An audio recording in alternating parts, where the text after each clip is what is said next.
श्री गुरुभ्यो नमः। चतुर्थदिवसे सप्तमसत्रं विषयस्तु पदार्थवृत्तिविचारः। पाठकः भवति श्रीयुत दत्तात्रेयस्य। पेशस्तावत् महामहोपाध्यायः देवदत्तपाटिलमहोदयः तेषां साक्षात् शिष्यः तेषां सविधे आन्तं तर्कशास्त्रम् अधीतवान्। इदानीं महामहोपाध्यायः मणिद्रविडमहाभागः तेषां सविधे शिष्यत्वं स्वीकृत्य आन्तं वेदान्तशास्त्रम् अध्ययनं कुर्वन् अस्ति। तेनाली परीक्षायां सिद्धान्तमुक्तावली आन्तं परीक्षां दत्तवान्, उत्तीर्णताम् अपि प्राप्तवान्। साधुस्वभावः इदानीं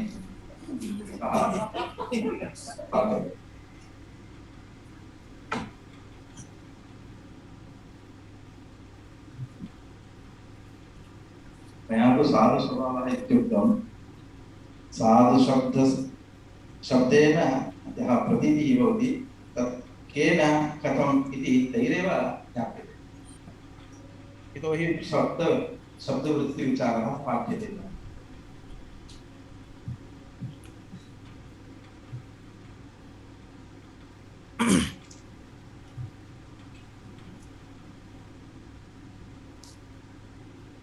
श्री गुरुभ्यो नमः। नमः सर्वेभ्यः। पदज्ञानं तु करणं द्वारं तत्र पदार्थधीः शाब्दबोधः फलं तत्र शक्तिधिः सहकारिणी इति कारिका वर्तते। कारिकावल्याम् आदौ ज्ञानस्य यदा विभागः उक्तः तदा तु प्रत्यक्षमनुमितिस्तथोपमिति शब्दजे इति कारिका वर्तते। तर्हि क्रमेण प्रत्यक्षं नाम किं, तस्य कारणानि कानि, तस्य विभागः कथं वर्तते इति पूर्वं निरूपितं। पश्चात् प्रत्यक्षोपजीवकत्वम् अन्येषां सर्वेषामपि वर्तते ज्ञानानां। तर्हि अनुमानमेव किमर्थम् अग्रे वक्तव्यम् इति जिज्ञासायां तत्र उत्कट आकांक्षा शिष्यस्य अनुमाने एव वर्तते, अतः तदेव आदौ वक्तव्यम् इति तत्र अनुमानस्य निरूपणं कृतम्। अनुमाने निरूपिते इदानीम् उत्कटजिज्ञासारूपं प्रतिबन्धकम् अपगतम्। अतः अग्रे उपमानं वा शब्दो वा उपमितिः वा शाब्दबोधः वा तयोर्मध्ये किं निरूपणीयम् इति जिज्ञासायां तत्र उपमितिः शक्तिग्रहरूपा वर्तते, शक्तिग्रहश्च शाब्दबोधार्थम् अपेक्षते इति कारणात् तयोर्मध्ये उपजीव्योपजीवकभावसङ्गतिः अस्ति इति कारणात् पूर्वम् उपमितिः निरूपिता, तत्कारणानि च उक्तानि। तर्हि क्रमप्राप्तः इदानीं चतुर्थः शाब्दबोधः वर्तते। तर्हि तस्य निरूपणम् इतः परं कर्तव्यम् इति आरब्धम्। तत्र शाब्दबोधविषये शब्दशक्तिप्रकाशिकायाम् उक्तमस्ति, साकाङ्क्षशब्दैः यो बोधः तदर्थान्वयगोचरः सोऽयं शाब्दबोधः। कुतः? नियन्त्रितार्थत्वात् न प्रत्यक्षं न चानुमा इति तत्र श्लोकः वर्तते। एवम् अर्थकः श्लोकः अस्ति। तर्हि किमस्ति? ज्ञानं यदस्ति अस्माकं गुणः तद् द्विविधमस्ति। कदाचित् विभागस्तु प्रसिद्धः परोक्षम् अपरोक्षम् इति। तत्र येन सह इन्द्रियस्य सम्बन्धः जातः तत् ज्ञाने भासते। प्रत्यक्षं यथा भवति, प्रत्यक्षविषयः सः यः इन्द्रियसन्निकृष्टः वर्तते सः। क्वचिच्च किं भवति? फलीभूतं यद् ज्ञानमस्ति तद्विषयसम्बन्धी अन्यः कश्चन प्रतीयते। साक्षात् तेन सह सम्बन्धो नास्ति, तत्सम्बन्धी कश्चन अन्यः प्रतीयते, तयोः कश्चन सम्बन्धः ज्ञायते, तेन च द्वितीयस्य बोधो भवति। यथा अनुमितौ दृष्टम् अस्माभिः। अनुमितौ साक्षात् व्यापकस्य ग्रहः न भवति, साध्येन सह साक्षात् सम्बन्धो नास्ति, परन्तु यः साध्यसम्बन्धी वर्तते सः ज्ञातः, तज्ज्ञानात् तत्सम्बन्धिनः ज्ञानात् अग्रे तस्य ज्ञानं जातम् इति। एवमेव किञ्चित् अत्रापि भवति। शाब्दबोधस्थलेपि काचन समाना रीतिः अस्ति। यतः अत एव किम् उक्तम् एतैः साकांक्षशब्दैः यः तदर्थान्वयबोधः इति उक्तम्। शाब्दबोधः इत्यस्य शब्दात् जायमानः शब्दार्थ अन्वयविषयकः बोधः इति अत्र शाब्दबोधशब्देन विवक्षितमस्ति। नूतनं किं तत्र गृह्यते इति चेत् अर्थयोः परस्परं यः अन्वयः अस्ति अयं पूर्वं केनापि न ज्ञातः अतिरिक्ततया तत्र भासते, अतः अपूर्वता शाब्दबोधस्य उच्यते। अयञ्च नियन्त्रितार्थत्वात् शाब्दबोधः इति उच्यते। नाम साकांक्षयोः पदयोः अर्थविशेषसम्बन्धः नियन्त्रितः, अर्थोऽपि नियन्त्रितः, तयोः सम्बन्धोऽपि नियन्त्रितः, सर्वमपि इदं नियन्त्रणं कृतमस्ति, मिलित्वा तद्विषयकः कश्चन बोधः भवति। अयं शाब्दबोधः इति उच्यते।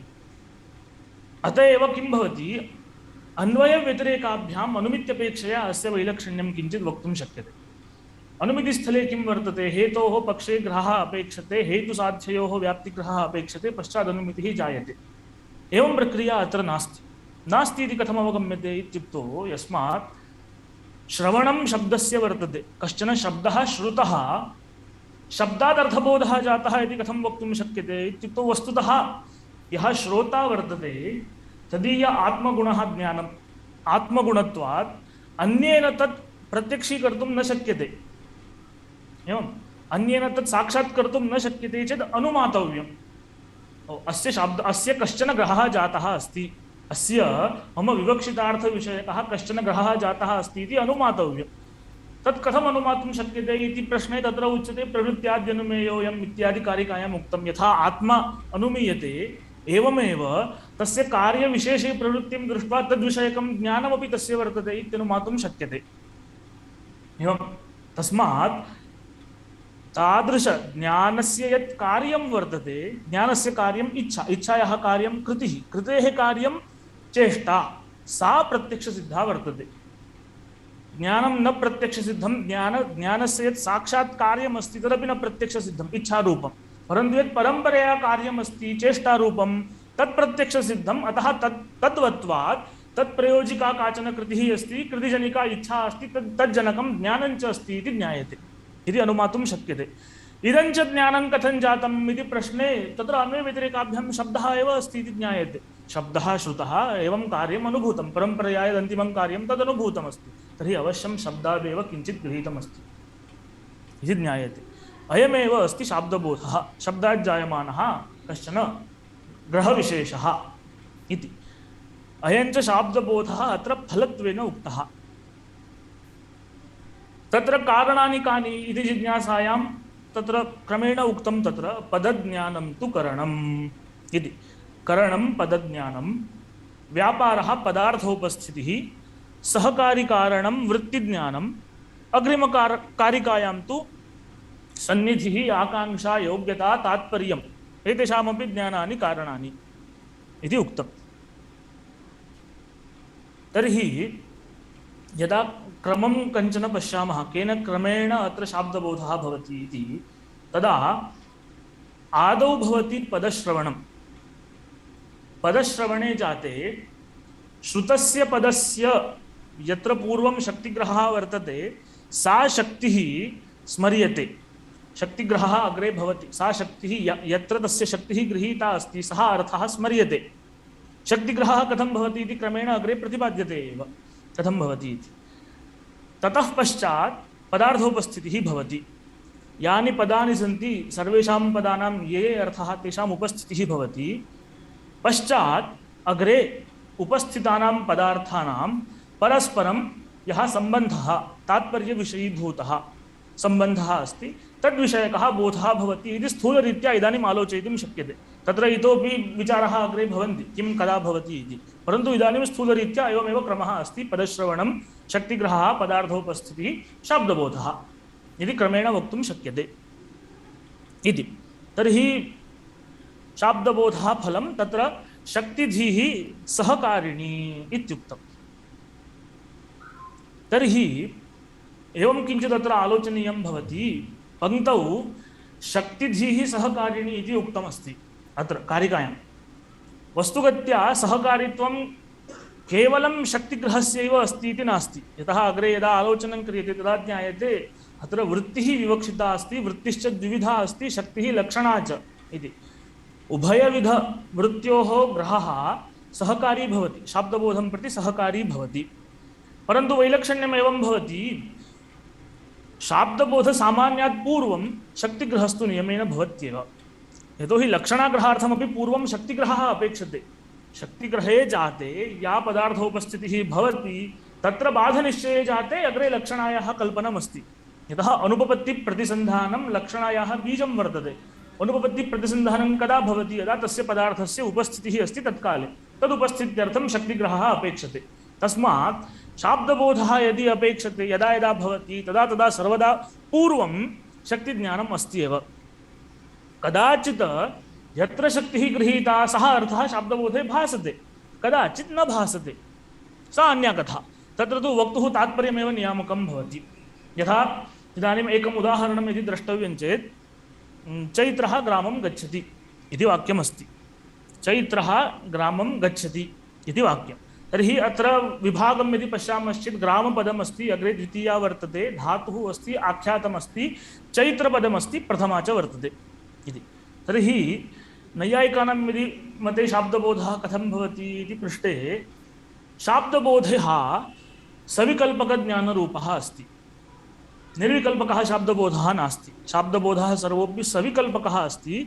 सविकल्पकश्चेत् तत्र कश्चन प्रकारविशेष्यभावः अवश्यं भवति। तर्हि कः प्रकारः, कः विशेष्यः इति जिज्ञासायां प्रसिद्धिः एवमस्ति। नैयायिकैः प्रथमान्तार्थमुख्यविशेषकः शाब्दबोधः स्वीक्रियते इति बहुत्र एवं वदन्त्यपि। परन्तु यदि वस्तुस्थितिम् आलोचयामः तर्हि एवं नास्ति। नैयायिकमते प्रथमान्तार्थमुख्यविशेष्यकशाब्दबोधः एव भवति इति नास्ति। नैयायिकाः किं वदन्ति? एतावन्ति पदानि सन्ति, एतावन्तः अर्थाः वर्तन्ते, तेषां परस्परम् एवम् आकाङ्क्षा अस्ति। का आकाङ्क्षा तत्र वर्तते? ताम् आकाङ्क्षां दृष्ट्वा तदनुसारेण एवं शाब्दबोधः भवति इति उच्यते। तस्मात् यदा सामग्र्याः सम्यक्तया परिशीलनं भवति तदा अग्रे वक्तुं शक्यते अयं शाब्दबोधः प्रथमान्तार्थमुख्यविशेष्यको वा, धात्वर्थमुख्यविशेष्यको वा, आख्यातार्थमुख्यविशेष्यको वा, निपातार्थमुख्यविशेष्यको वा, सर्वविधः स्वीक्रियते। तस्मात् प्रथमान्तार्थमुख्यविशेष्यकत्वमेव इति निर्बन्धो नास्ति। यथा इदानीम् इदम् उदाहरणमस्ति, चैत्रः ग्रामं गच्छति इति। अत्र किमस्ति? ग्रामशब्दस्य अर्थस्तु ग्रामः, द्वितीयार्थः कर्मत्वं। कर्मत्वञ्च प्राचीननवीनमतभेदेन भिन्नं भवति। प्राचीनमते तु फलं द्वितीयार्थः वर्तते, नव्यास्तु वदन्ति फलं न द्वितीयार्थः, फलमपि धात्वर्थः एव।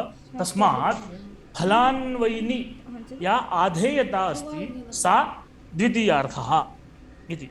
तर्हि कथं भवति? प्रकृते अस्य गम्लधातोः उत्तरदेशसंयोगानुकूलव्यापारः अयम् अर्थः वर्तते। तर्हि प्रकृते व्यापारस्य फलं यः उत्तरदेशसंयोगः वर्तते, अयं संयोगः ग्रामनिष्ठः वर्तते। ग्रामनिष्ठ अधिकरणतानिरूपित आधेयताश्रयः अयम् उत्तरदेशसंयोगः। तस्मात् ग्रामनिरूपिता आधेयता अस्मिन् उत्तरदेशसंयोगे वर्तते। तर्हि अन्यस्मिन् पदार्थे स्वरूपसम्बन्धेन विद्यमानः यः स एव प्रत्ययार्थः, विभक्त्यर्थः इति उच्यते। कुतः एवम् उच्यते इत्युक्तौ प्रतियोग्यभावान्वयौ तुल्ययोगक्षेमौ इति कश्चन न्यायः वर्तते। तर्हि नञ् असत्वे यस्मिन् पदार्थे येन सम्बन्धेन यत्पदार्थस्य अन्वयो भवति, नञ् सत्वे तस्मिन्नेव पदार्थे तत्सम्बन्धावच्छिन्न प्रतियोगिताकः तदभावः बुध्यते इति कश्चन नियमः। तर्हि इदानीं कथमस्ति? ग्रामस्य फलस्य च आधाराधेयभावः अस्ति। ग्रामनिष्ठ अधिकरणतानिरूपित आधेयताश्रयः फलम् इति आधाराधेयभावः अस्ति। द्वितीयार्थः यदि फलम् इति उक्तं तर्हि अस्य फलस्य धात्वर्थे जन्यत्वसम्बन्धेन अन्वयः स्वीकर्तव्यः भवति। यतः जनकत्वसम्बन्धेन, जन्यत्वं न जनकत्वसम्बन्धेन, यतः फलजनकः अयं व्यापारः। तर्हि ग्रामवृत्तिफलजनकव्यापाराश्रयः अथवा व्यापारकर्ता चैत्रः इति शाब्दबोधः भवति। चैत्रः ग्रामं गच्छति न गृहम् इति वाक्यमस्ति। तर्हि इदानीम् अत्र कथम् अन्वयबोधः वक्तव्यः भवति? अयं यः व्यापारः अस्ति धात्वर्थः अयं ग्रामनिष्ठफलजनकः न तु गृहनिष्ठफलजनकः इति वक्तव्यं। परन्तु इदानीं क्लेशः जातः। शब्दमर्यादा कथमस्ति? द्वितीयार्थः अस्ति फलं, फलस्य जनकत्वसम्बन्धेन अन्वयः वक्तव्यः। तर्हि प्रत्योग्यभावान्वयो तुल्योपक्षेमो इति न्यायेन यदि जनकत्वसम्बन्धेन नयसत्वे अन्वयः जातश्चेत् नयसत्वे जनकत्वसम्बन्धावच्छिन्नप्रतियोगितातः अभावः बुध्यते इति वक्तव्यं। जनकत्वसम्बन्धश्च वृत्त्यनियामकसम्बन्धः, वृत्त्यनियामकसम्बन्धत्वात् अभावप्रतियोगितावच्छेदको न भवति। तस्मात् तत्सम्बन्धावच्छिन्नप्रतियोगितातः अभावः बोधयितुं न शक्यते। तस्मात् फलस्य द्वितीयार्थता न वक्तव्या, अपि तु फलं धात्वर्थः इत्येव वक्तव्यं। यदा तु फलं धात्वर्थः इति उच्यते तदा तु द्वितीयार्थः भवति फलनिष्ठम् आधेयत्वम्। इदम् आधेयत्वं स्वरूपसम्बन्धेन अस्ति, स्वरूपसम्बन्धश्च वृत्तिनियामकः। तस्मात् ग्रामनिरूपित आधेयतावत् गृहनिरूपित आधेयत्वाभाववच्च यत्फलं तज्जनक व्यापारकर्ता चैत्रः इत्याकारकः बोधः। चैत्रः ग्रामं गच्छति न गृहम् इति वाक्यात् सम्भवति। तस्मात् द्वितीयार्थः फलं न अपि तु आधेयत्वमेव इति नवीनः वदन्ति। फलस्य धात्वर्थेव प्रवेशः कर्तव्यः। तर्हि एवं परिशीलनं कृत्वा यद्यपि सूत्रमस्ति कर्मणि द्वितीया इति, तथापि तस्य अन्यार्थता अस्माभिः वक्तुं शक्यते। यतः किमस्ति? कर्मणि द्वितीया इत्यत्र कर्मणि इति सप्तमी वर्तते। तस्मात् कर्मणि बोध्ये द्वितीया भवति इत्यर्थः वर्णयितुं शक्यते। यतः किमस्ति? नैयायिकः व्यवहारं प्रतिपादयितुं प्रवृत्तः अस्ति। तस्मात् सः व्यवहारः कथं व्यवस्थया वक्तुं शक्यते तदस्माभिः आदौ परिशीलनीयम्। तदनुसारेण अग्रे सूत्रं योजयामः। एवम् अस्माकं काचन मतिः अस्ति। सूत्रं प्रधानतया आदाय तदनुसारेण व्यवहारः इति न, व्यवहारः मुख्यः, तदनुसारेण सूत्रं योज्यते चेत् भवतु इष्टापत्तिः, अन्यथा चेत् अन्यथा किञ्चित् कर्तुं शक्यते। अतः एव अन्ततो गत्वा कर्मणि द्वितीया इत्यस्य व्युत्पत्तिवादे धात्वर्थविशेषणीभूत फलान्वयी आधेयत्वे बोध्ये तद् किं प्रातिपदिका द्वितीया भवति इति सूत्रार्थः वर्णितः। सूत्रे अस्माकं तात्पर्यं नास्ति। अस्माकं तात्पर्यं शाब्दबोधे वर्तते। शाब्दबोधः कथं सुष्ठु भवति तदादौ पश्यामः, तदनुसारेण सूत्रं योजयामः इति काचन रीतिः अस्ति। तर्हि चैत्रः ग्रामं गच्छति इत्यत्र ग्रामम् इति शब्दस्य ग्रामनिष्ठम् अथवा ग्रामनिरूपितम् आधेयत्वम् इत्यर्थः। तदेव सामान्यभाषया ग्रामनिष्ठं कर्मत्वम् इति उच्यते, अन्यत् किमपि नास्ति। अस्य आधेयत्वस्य आश्रयत्वसम्बन्धेन धात्वर्थे फले अन्वयः स्वीक्रियते। तर्हि ग्रामनिरूपित आधेयतावत् फलं तादृशफलानुकूलः व्यापारः। आख्यातार्थश्च कृतिः न तु कर्ता अथवा कर्म। अन्यैस्तु कर्ता वा कर्म इति उच्यते, परन्तु अस्माभिस्तु आख्यातार्थः कर्ता न भवति। कर्ता नाम कृतिमान्। कर्तुः यदि शक्यता तर्हि शक्यतावच्छेदिकाः नानाकृतयः भवन्ति, गौरवं भवति। तस्मात् कारणात् लाघवात् कृतेः एव शक्यता स्वीक्रियते। कृतेः शक्यत्वे तु शक्यतावच्छेदकं कृतित्वमेव भवति। अग्रे आगच्छति तत्, यदा व्याकरणात् शक्तिग्रहः उच्यते तदा तदेव आगच्छति। तस्मात् आख्यातार्थः भवति कृतिः। इयं कृतिः व्यापार अनुकूला। अयं व्यापारः चेष्टारूपः। चेष्टारूपश्चेत् तदनुकूला काचन कृतिः अस्मिन् चैत्रे वर्तते। चेष्टा चेत् सा प्रवृत्तिजन्या, इयं कृतिः प्रवृत्तिरूपा वर्तते।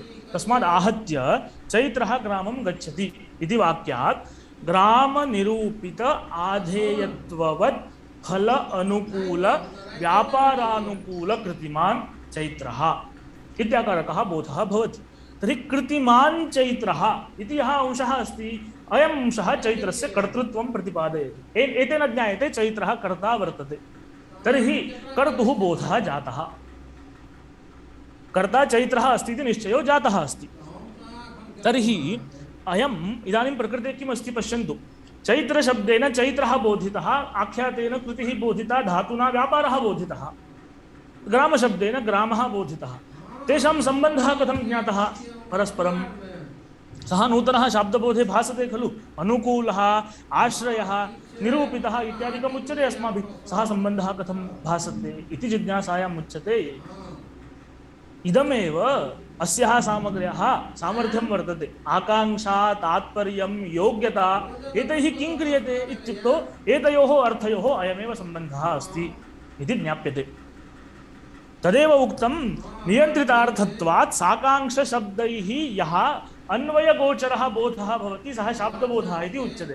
तर्हि इदं यद् अन्वयविशेषस्य भानम्, अन्वयः सम्बन्धः, अर्थयोः सम्बन्धविशेषस्य यद् भानमस्ति तद्भानप्रयोजकत्वम् अस्याः सामग्र्याः वर्तते। या सामग्री अत्र प्रदर्शिता अस्ति कारिकायां, पदज्ञानं करणं, पदार्थधीः द्वारम्, आकाङ्क्षादिज्ञानं तत्र सहकारी कारणं, वृत्तिग्रहोऽपि सहकारी कारणम्।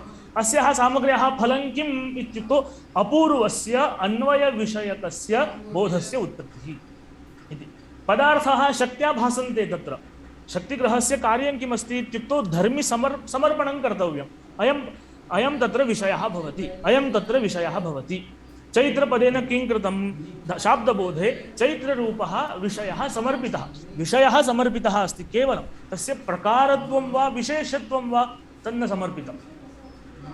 सर्वाण्यपि पदानि किं कुर्वन्ति इत्युक्तौ पदार्थान् समर्पयन्ति, तावदेव तेषां कार्यमस्ति। शाब्दबोधे कः भासते इति नियमनं पदैः वृत्त्या क्रियते। केन प्रकारेण भासते? अयं प्रकारो वा विशेष्यो वा, उद्देश्यकुक्षौ प्रविष्टो वा विधेयकुक्षौ प्रविष्टो वा, इदं सर्वमपि नियमनम् अनया सामग्र्या क्रियते। आकाङ्क्षा, योग्यता, तात्पर्यम्, अनया सामग्र्या इदं सर्वमपि तत्र नियमनं क्रियते। अतः अनया सामग्र्या कश्चन विशिष्टवैशिष्ट्यावगाहि बोधः जायते इति। अयमेव बोधः शाब्दबोधः इति उच्यते। एवं तर्हि इदमेकं स्थलं दृष्टं, चैत्रः ग्रामं गच्छति इत्यादौ।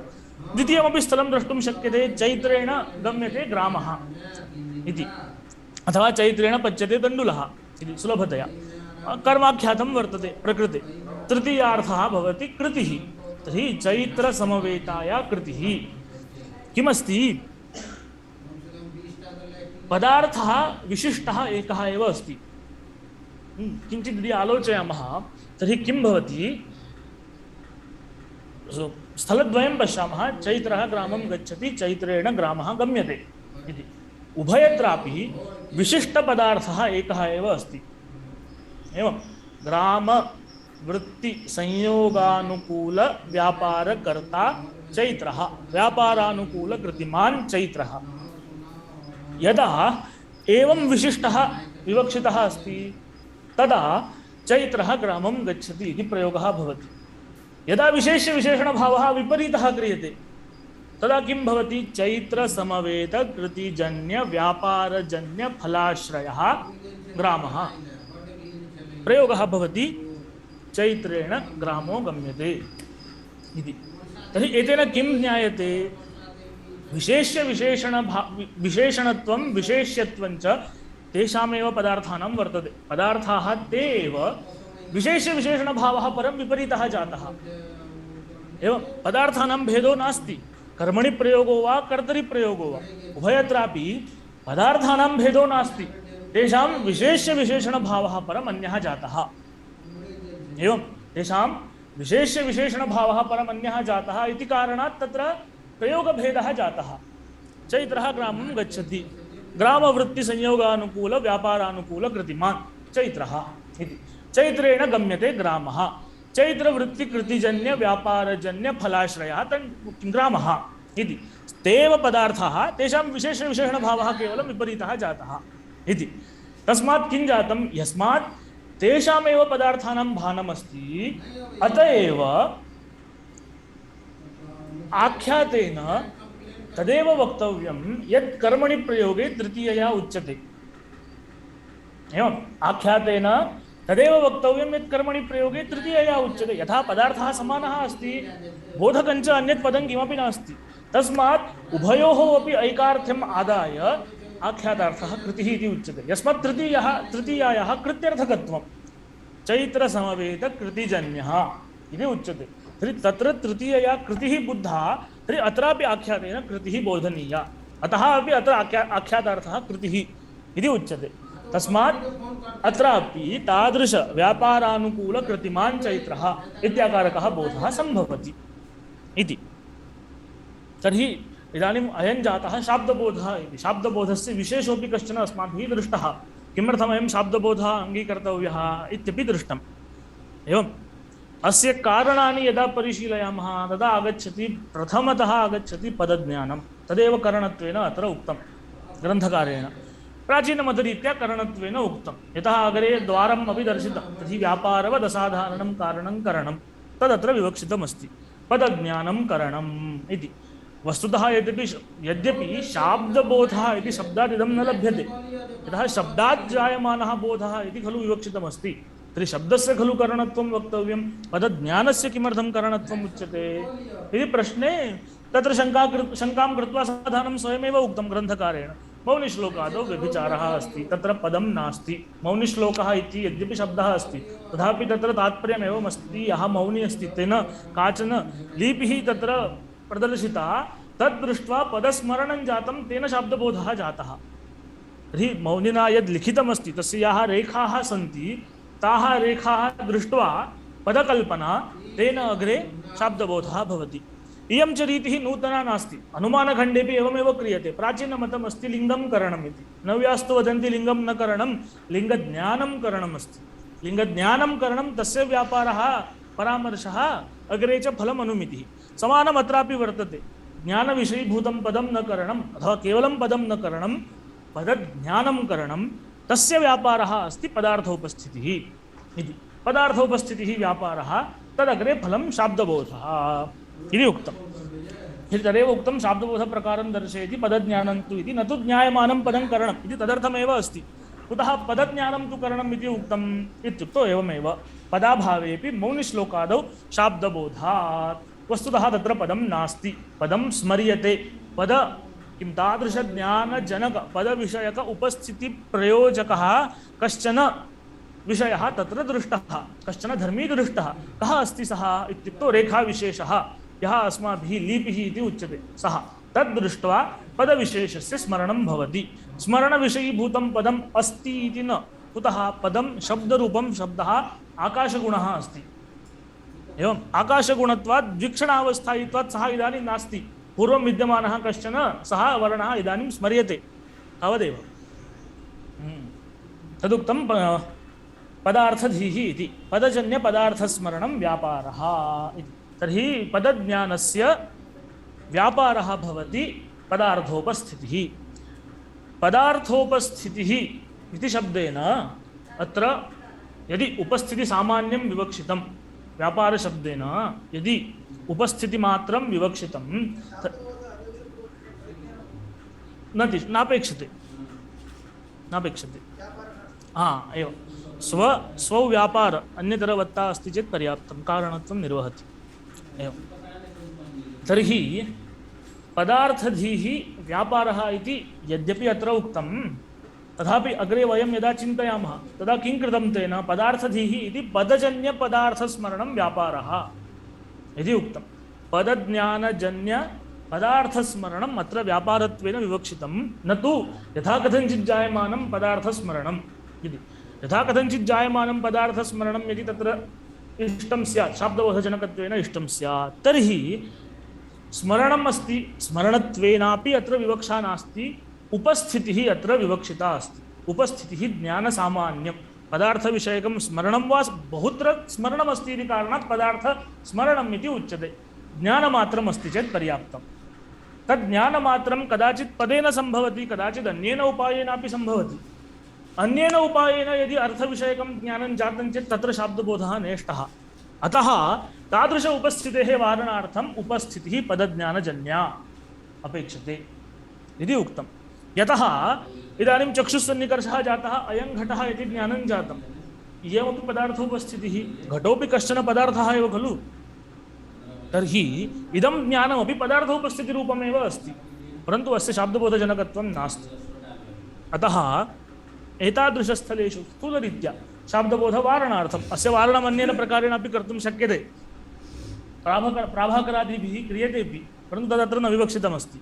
तस्मात् ईदृश उपस्थितीनां वारणार्थं, यस्मादयं प्रारम्भिकः ग्रन्थः अस्ति, अतः अस्माकं तात्पर्यं कुत्र अस्ति इति द्योतयितुं स्थलविशेषे अतिव्याप्तिः अत्र प्रदर्श्यते अथवा व्यभिचारः प्रदर्श्यते। शाब्दबोधस्थले एवमेवं प्रक्रिया वर्तते इति ज्ञापनीयमस्ति। तदर्थं यत् प्रसिद्धं स्थलं तत्र का रीतिः अस्ति, कः क्रमः अस्ति, सः क्रमः अत्र प्रदर्शितः कारिकावल्यां। तत्र विचारः अग्रे तदा तदा क्रियते एव, परन्तु सुलभरीत्या पश्यामश्चेत् पदज्ञानं पदार्थोपस्थितिः शाब्दबोधः, पदार्थोपस्थित्यर्थं मध्ये अपेक्षते वृत्तिग्रहः इति। तदुक्तं तत्र शक्तिधिः सहकारिणी इति। पदार्थोपस्थितौ जननीयायाम् इयं शक्तिधिः सहकारिणी भवति, पदज्ञानस्य सहकारिणी भवति पदार्थोपस्थितिः। पदज्ञानस्य शाब्दबोधपर्यन्तं स्थितिः नापेक्षते, शक्तिग्रहस्य शाब्दबोधपर्यन्तं स्थितिः नापेक्षते। एतेषां कार्यं किमस्ति इत्युक्तौ पदार्थसमर्पणम्। एतेषां कार्यं किमस्ति, अत एव यदा अस्माभिः शाब्दबोधस्य स्वरूपम् आलोचितं तदा दृष्टं शाब्दबोधः विशिष्टवैशिष्ट्यावगाही वर्तते, किञ्चित् विशेषणं किञ्चित् विशेष्यं तयोः सम्बन्धश्च इति। विशेषणं विशेष्यञ्च यद् वर्तते तत्समर्पणं पदार्थोपस्थित्या क्रियते। पदार्थोपस्थित्यर्थं पदज्ञानं वृत्तिग्रहश्च अपेक्षते। तर्हि विशिष्टं यदस्ति तत्र विशेष्यस्य विशेषणस्य च भानप्रयोजिका अस्ति पदार्थोपस्थितिः। सा पदार्थोपस्थितिः पदज्ञानेन वृत्तिज्ञानसहकारेण भवति। तस्मात् पदज्ञानं किमर्थम् अपेक्षते, पदार्थोपस्थित्यर्थम् अपेक्षते। पदार्थोपस्थितिः अग्रे शाब्दबोधे विषयं प्रयोजयति। एवं तर्हि तावत्पर्यन्तम् इदानीम् उक्तं। प्रत्यक्ष अन्यथा पदज्ञानवतः प्रत्यक्षादिना पदार्थोपस्थितावपि शाब्दबोधः पत्तेः इत्यनेन इदमेव दर्शितं।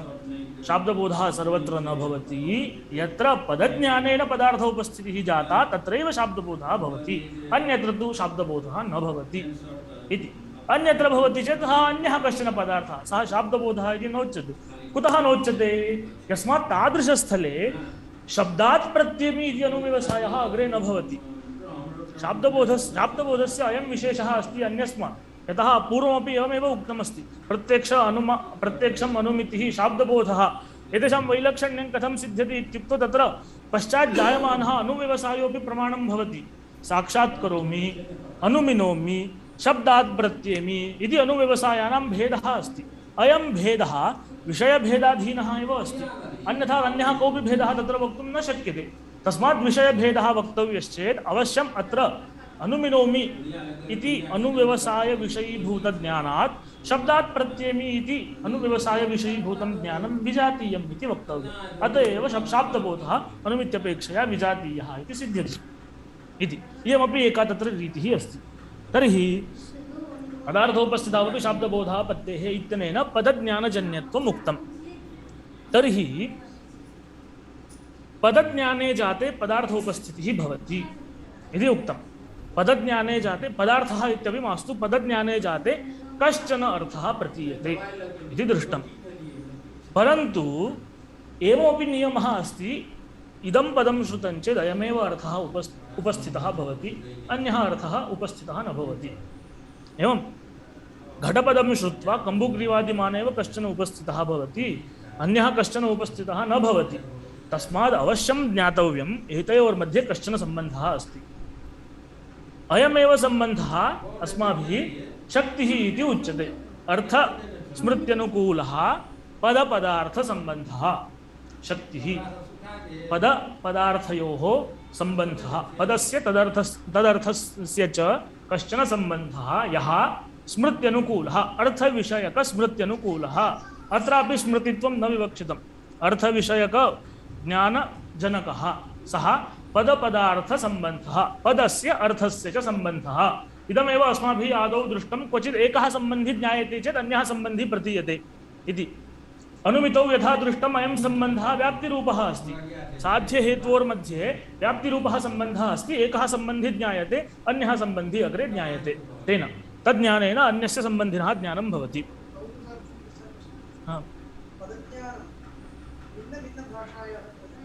एवं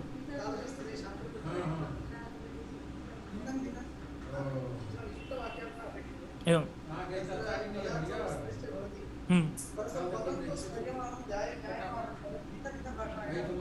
एवं शक्तिग्रहः अस्ति वा न वा तत्र अस्ति चेत् इष्टापत्तिः। अत एव कदाचित् व्यवहारकाले यस्यां भाषायां व्यवहारः आरब्धः तत्र यदि पदं न स्मर्यते चेत् तत्काले अन्यभाषायां पदं प्रयुज्यते। एवं एवं एवं एवं तत्र तु किं वक्तव्यं, भाषान्तरस्थं पदमादाय तस्य यः विवक्षितः अर्थः अस्ति तद्वाचकं पदं कल्पयित्वा आकांक्षादिकं कल्पयित्वा अग्रे शब्दबोधः वक्तव्यः भवति यदि अपेक्षते चेत्। हरि ओम्।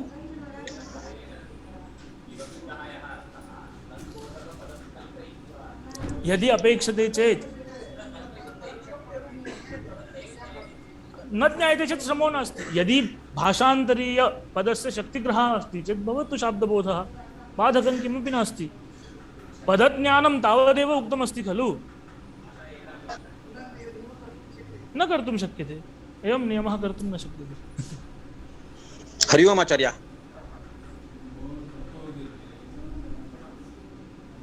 तत् कथमस्ति, तत् शक्तिः किं रूपा इति आदाय वक्तव्यं। शक्तिः यदि ईश्वरेच्छा रूपा चेत् तर्हि इच्छा रूपा चेत् क्लेशः नास्ति। एवं शक्तिः अस्ति एव तत्र।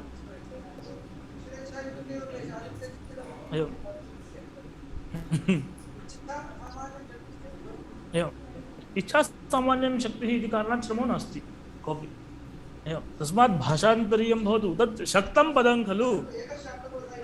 एवं एवं एवम् इष्यते, इष्टापत्तिः, बाधकं नास्ति किमपि तत्र। एवं हरि ओम् आचार्य। तर्हि हरि ओम्। अर्थस्मृत्यनुकूलः पदपदार्थसम्बन्धः। हरि ओम् आचार्य, एकः प्रश्नः। एतावता तस्य सम्बन्धत्वम् उक्तं, केवलं सः किं रूपः इति नोक्तं। तस्मादुच्यते सा च ईश्वरेच्छारूपा इति प्राञ्चः इति। एवमेव वर्णनं शक्तिवादेपि गदाधरभट्टाचार्यैः कृतं। तैः किं कृतं, पदस्य द्वेधा विभागः कृतः, पदं द्विविधं, वाचकं पारिभाषिकञ्च इति।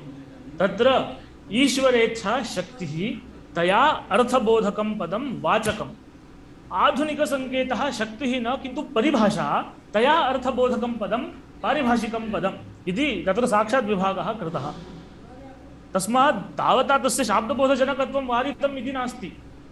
तत्र पारिभाषिकं पदम् अस्ति, तेन स्वपरिभाषया कश्चन अर्थः बुध्यते, अग्रे शाब्दबोधः भवति, तत्र श्रमो नास्ति।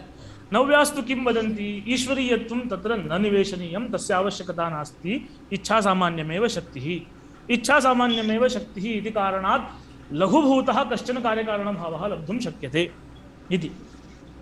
इदानीं प्रकृतस्थले पदार्थोपस्थितौ शक्तिज्ञानसहकारित्वमपि निवेशनीयम् इति उक्तं। पदज्ञानेन पदार्थोपस्थितिः जायते, सा पदार्थोपस्थितिः शक्त्या अपेक्षते इत्यंशः किमर्थः इत्युक्तौ पदपदार्थसम्बन्धः एतावन्मात्रं यदि उच्यते तर्हि सः सम्बन्धः यथा इच्छारूपः भवति तथा समवायरूपोऽपि भवति। पदं शब्दरूपं गुणः आकाशे वर्तते, कस्यचित् पदं श्रुत्वा समवायसम्बन्धेन आकाशस्य स्मरणं जातम्। इदं स्मरणमपि पदार्थोपस्थितिरूपम् अस्ति, पदज्ञानजन्यमस्ति। एकः सम्बन्धी ज्ञातः, तेन च अन्यस्य सम्बन्धिनः स्मरणं जातम्। एकसम्बन्धिज्ञानम् अपरसम्बन्धिस्मारकम्। तस्मात् पदज्ञाने जाते, आकाशस्य स्मरणे जाते, आकाशवाचकं पदं नास्ति, घट इति पदमस्ति। घटपदं श्रुत्वा आकाशस्य स्मरणे जाते शाब्दबोधः नेष्यते। तस्मात् तत्र शाब्दबोधवारणार्थं पदज्ञानेन जायमाना पदार्थोपस्थितिः वृत्तिज्ञानद्वारा अपेक्षते, वृत्तिज्ञानसहकृता अपेक्षते, अथवा वृत्तिज्ञानसहकारेण पदज्ञानेन पदार्थोपस्थितिः उत्पादनीया इति निर्बन्धः क्रियते। वृत्तिश्च शक्तिलक्षणान्यतर रूपा अस्मत्पक्षे तदपेक्षया अन्या तृतीया वृत्तिः नास्ति एका शक्तिः अन्या लक्षणा इति वृत्तित्वञ्च शक्तिलक्षणान्यतरत्वरूपं तत्र उच्यते। तर्हि अनया वृत्त्या यदि गृहीतया पदज्ञानेन पदार्थोपस्थितिः जाता चेदेव शाब्दबोधः भवति। तर्हि यदि घटपदं श्रुत्वा लक्षणया आकाशस्य उपस्थितिः जाता चेत् किं कर्तव्यम्? इष्टापत्तिः, शाब्दबोधः स्वीक्रियते। इयं पदार्थोपस्थितिः वृत्तिज्ञानेन खलु जाता, लक्षणा वृत्तिरूपा अस्ति। तस्मात् लक्षणाग्रहपूर्विका यदि आकाशोपस्थितिः वर्तते चेत् इष्टापत्तिः, तत्र शाब्दबोधः अवश्यं भवति। परन्तु लक्षणाग्रहः नास्ति, शक्तिग्रहोऽपि नास्ति, तथापि आकाशस्य उपस्थितिः जाता चेत् तत्र शाब्दबोधः नेष्टः। अतः तादृश उपस्थितिमादाय शाब्दबोधवारणार्थं पदज्ञाने वृत्तिज्ञानसहकृतत्वमपि निवेशितं। तर्हि वृत्तिज्ञानसहकृतपदज्ञानजन्यपदार्थोपस्थितिः शाब्दबोधं प्रति कारणम् इति एतावत्पर्यन्तम् आगतं। तदेव उक्तं तत्रापि वृत्त्या पदजन्यत्वं बोध्यम्। अन्यथा घटादिपदात् समवायसम्बन्धेन आकाशस्मरणे जाते आकाशस्यापि शाब्दबोधापत्तेः इत्यनेन इदमेव उक्तम्। वृत्तिश्च शक्तिलक्षणा अन्यतरसम्बन्धः। एतेन वृत्तेः स्वरूपं प्रदर्शितं। शक्तिः वा लक्षणा वा अन्यतररूपा, अन्यतरस्यापि सम्बन्धरूपता इष्टा। अन्यतरः सम्बन्धः वृत्तिः इति अस्ति। एतेन किं ज्ञायते? एकः सम्बन्धी ज्ञायते चेत् अन्यः सम्बन्धी अग्रे ज्ञातुं शक्यते इति अस्माभिः आदौ दृष्टं। यथा व्याप्यस्य ज्ञाने जाते व्यापकस्य ग्रहः भवति, व्याप्यव्यापकभावरूपसम्बन्धः उभयोर्मध्ये वर्तते। एवमेव अत्रापि पदम् अर्थः एतयोर्मध्ये कश्चन सम्बन्धः वर्तते। स एव सम्बन्धः वृत्तिरूपः। अत एव उक्तं तेन वृत्तिश्च शक्तिलक्षणा अन्यतरसम्बन्धः इति। अत्रैव शक्तिज्ञानस्य उपयोगः। अत्रैव पदार्थोपस्थितौ जननीयायां शक्तिग्रहस्य उपयोगो वर्तते। शक्तिग्रहः किमर्थम् अपेक्षते? अयं शक्तिग्रहः कः पदार्थः उपस्थापनीयः इति नियमनं करोति। इदञ्च नियमनम् अग्रे शाब्दबोधे विषयनियमनार्थम् उपयुज्यते। तस्मात् तत्रैव वृत्तिग्रहस्य उपयोगः अस्ति, तदपेक्षया अन्यः वृत्तिग्रहस्य उपयोगो नास्ति। तस्मात् यथा वृत्तिग्रहः जातः तथा पदार्थोपस्थितिः भवति। अत एव एकमेकं पदं श्रुत्वा सर्वेषां समानः एव वृत्तिग्रहः भवेत् इति निर्बन्धो नास्ति। यस्मात् इदानीं किं कृतं? शाब्दबोधः इति पदार्थः पुरुषतन्त्रः वर्तते। कारणानि सर्वाणि ज्ञानरूपाणि सन्ति, कार्यञ्च ज्ञानरूपमस्ति। कुत्रापि तस्य अर्थेन सह सम्बन्धो नास्ति। पश्यन्तु, कारणं पदज्ञानं, सहकारिकारणं वृत्तिज्ञानं, व्यापारः पदार्थज्ञानं, फलमस्ति शाब्दज्ञानं, कार्यमपि ज्ञानं, कारणमपि ज्ञानम्। अत एव किं भवति? कदाचित् शक्तिभ्रमात् भ्रमात्मकोऽपि शाब्दबोधः भवति। वस्तुतः तत्र शक्तिः नास्ति। शक्तिः यदि विद्यमाना शाब्दबोधप्रयोजिका स्यात् तर्हि यत्र शक्तिः वर्तते नियमेन तस्यैव पदार्थस्य शाब्दबोधे भानं स्यात्, तथा निर्बन्धः नास्ति। परन्तु पदं श्रुत्वा शक्तिभ्रमात् शाब्दभ्रमोऽपि भवति, भ्रमात्मकोऽपि शाब्दबोधः उत्पद्यते। तात्पर्यम् अन्यथा गृहीतं चेत् किं भवति? अन्यथा शाब्दबोधः भवति। लोके तथैव व्यवहारः भवति खलु। मया तु एवम् उक्तं, सः अन्यथा गृहीतवान्। अयम् अन्यथा ग्रहः किमर्थं जातः? यस्मात् कारणसामग्री या अस्ति सा सर्वापि ज्ञानघटिता अस्ति। तत्र वस्तुतन्त्रस्य तावत् प्रयोजकत्वं नास्ति, सर्वं ज्ञानाधीनम् अस्ति इति कारणात् अन्यथा ज्ञानं जातं चेत् कार्यमपि अन्यथा भवति। एवमस्ति। अत एव पश्यतु, अत एव आग्रहः कुत्र अस्ति? सर्वाण्यपि कारणानि ज्ञानरूपाणि। यस्मात् ज्ञानानां कारणत्वम् उक्तम्, अत एव शाब्दबोधस्य क्वचित् प्रमात्वं क्वचित् भ्रमत्वम् उभयमपि वक्तुं शक्यते इति आग्रहः अस्ति तत्र। अत्रैव शक्तिज्ञानस्य उपयोगः। पूर्वं शक्तिग्रहाभावे पदज्ञानेपि तत्सम्बन्धेन तत्स्मरणानुपपत्तेः। शक्तिग्रहः किमर्थम् अपेक्षते इति उक्तं। शक्तिग्रहं विना पदज्ञाने जातेपि सम्बन्धः न गृहीतः इति कारणात् अन्यस्य सम्बन्धिनः ग्रहणं न सम्भवति। एकसम्बन्धिज्ञानम् अपरसम्बन्धिस्मारकं। सम्बन्धिनः तयोः सम्बन्धग्रहः पूर्वम् अपेक्षते। संबंधः पूर्वं ज्ञातश्चेदेव एकः ज्ञातश्चेत् अग्रे अन्यः ज्ञायते। तस्मात् वृत्तिग्रहस्य पूर्वम् आवश्यकता वर्तते इति। तदेव उक्तं पदज्ञानस्य हि एकसम्बन्धिज्ञानविधया विधया पदार्थोपस्थापकत्वम् इति। तर्हि पदज्ञानम् अनया रीत्या पदार्थोपस्थितौ प्रयोजकं, तत्र च वृत्तिग्रहस्य उपयोगिता अस्माभिः दृष्टा। इतः परं विषयः अस्ति वृत्तिग्रहः इति उक्तं, वृत्तिश्च शक्तिलक्षणा अन्यतरसम्बन्धरूपा इति उक्तं भवता। तर्हि शक्तिः नाम का? यतोहि किमस्ति, अग्रे गत्वा लक्षणा शक्यसम्बन्धरूपा इति वक्तव्यमस्ति। तर्हि शक्ति, शक्यं, शक्यः एतान्येव पदानि आगच्छन्ति। सर्वत्रापि अनुगता अस्ति शक्तिः। तर्हि सा आदौ यदि उक्ता चेत् अग्रे इदं सर्वं क्रमेण वक्तुं शक्यते। तस्मादुक्तं शक्तिश्च पदेन सह पदार्थस्य सम्बन्धः, सा च अस्मात् शब्दात् अयमर्थो बोद्धव्यः इति ईश्वरेच्छा रूपा प्राचीनमतम्। इदम् ईश्वरेच्छा शक्तिः इति प्राचीनमतं। पदस्य पदार्थेन सह सम्बन्धः। कीदृशः सम्बन्धः? इच्छारूपः सम्बन्धः। का च सा इच्छा इत्युक्तौ अस्मात् पदात् अस्य अर्थस्य बोधः भवतु इत्याकारिकाया इच्छा। इयमेव इच्छा अत्र शक्तिः। तर्हि एतत् पदजन्यबोधविषयः अयं भवतु। घटपदजन्यबोधविषयः कम्बुग्रीवादिमान् भवतु इत्याकारिका इच्छा। तर्हि अस्याम् इच्छायां पदं, जन्यत्वं, बोधः, विषयत्वम्, अर्थः, पञ्चपदार्थाः वर्तन्ते। पदजन्यबोधविषयः अर्थः भवतु। भवतु इति तस्य इच्छात्वबोधनार्थम् अस्ति। इयम् इच्छा इति। तर्हि पदजन्यबोधविषयत्वप्रकारिका ईश्वरेच्छा इति उक्तम्। इयम् इच्छा अत्र शक्तिः। तर्हि इदं पदम् अस्य अर्थस्य वाचकम्, अस्य पदस्य अयमर्थः वाच्यः इत्यादौ सर्वत्रापि धातुना इयमेव इच्छा बुध्यते।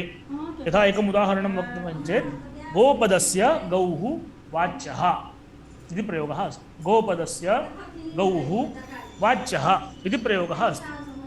अत्र च धातुना इयम् इच्छा बुध्यते। धात्वर्थः भवति बोधविषयत्वेन ईश्वरेच्छा विषयत्वम्। बोधविषयत्वेन ईश्वरेच्छा विषयत्वम् एतावत्पर्यन्तं भवति अयं धात्वर्थः। अत्र च बोधे पदस्य इति षष्ठ्यन्तार्थः पदजन्यत्वं भासते। षष्ठ्यन्तार्थः पदसम्बन्धित्वं, सम्बन्धश्च जन्यत्वरूपः प्रकृति, तस्य च अन्वयः बोधे। तर्हि पदजन्यबोधविषयत्वेन ईश्वरेच्छा विषयत्वम् एतावत्पर्यन्तं पदस्य एवं धातुः एताभ्याम् अर्थः लभ्यते। अग्रे अस्ति कर्मणि प्रत्ययः, तस्य अर्थः आश्रयः।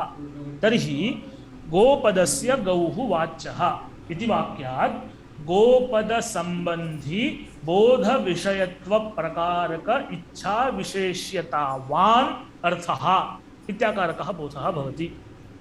गोपदस्य गौः वाच्यः इति शब्दः। एतद् विपरीतः गोपदं गोः वाचकम् इति शब्दात् भवति। गोपदं गोः वाचकम्, अर्थस्य वाचकम् इत्याकारकः। तर्हि अत्र किं भवति? बोधविषयत्वम् एतावत्पर्यन्तं धात्वर्थः अस्ति। गोः इति एतद् षष्ठ्यन्तस्य अर्थः गोनिष्ठम् इत्यर्थः। अर्थनिष्ठं यत् बोधविषयत्वम्। गोः वाचकम् इत्यत्र षष्ठ्यन्तम् एवञ्च धातुः एताभ्यां मिलित्वा अर्थनिष्ठं विषयत्वम् एतावत्पर्यन्तं बोधीयविषयत्वम्। अग्रे यः कर्तरिप्रत्ययः अस्ति तेन च तादृशविषयता निरूपकं पदम्। अर्थनिष्ठं यत् बोधविषयत्वेन इच्छीयविषयत्वं तन्निरूपकं भवति पदम्। तन्निरूपकत्वञ्च परम्परया वक्तव्यम्। यतः यदा विषयविषयीभावः स्वीक्रियते, इच्छायां यदा प्रकारविशेष्यभावः स्वीक्रियते तदा मुख्यप्रकारता पदे, पदनिष्ठप्रकारता निरूपिता विशेष्यता जन्यत्वे, जन्यत्वनिष्ठप्रकारता निरूपिता विशेष्यता बोधे, बोधनिष्ठप्रकारता निरूपिता विशेष्यता विषयत्वे, विषयत्वनिष्ठप्रकारता निरूपिता विशेष्यता अर्थे एतावत्पर्यन्तम् अस्ति। तर्हि अर्थ निष्ठविषयता एतावत्पर्यन्तं वयं स्मः। बोधीयविषयता, चरमाविषयता, तन्निरूपकत्वं मुख्यप्रकारे पदे वक्तव्यं भवति। तन्निरूपकत्वं परम्परया वक्तव्यं। स्वनिरूपित बोधविषयता निरूपित जन्यत्वविषयता निरूपित विषयताश्रयत्वम् इदमेव तस्य निरूपकत्वं।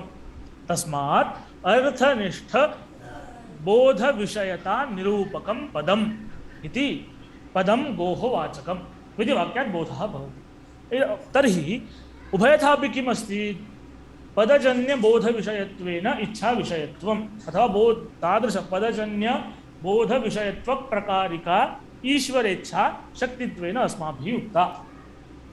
एवं तर्हि प्रश्नः एवं भवति, यदि ईश्वरेच्छा शक्तिः स्यात् तर्हि आधुनिकं यद् नाम वर्तते तेषु कथं तन्नाम्ना कथं व्यवहारः भवति?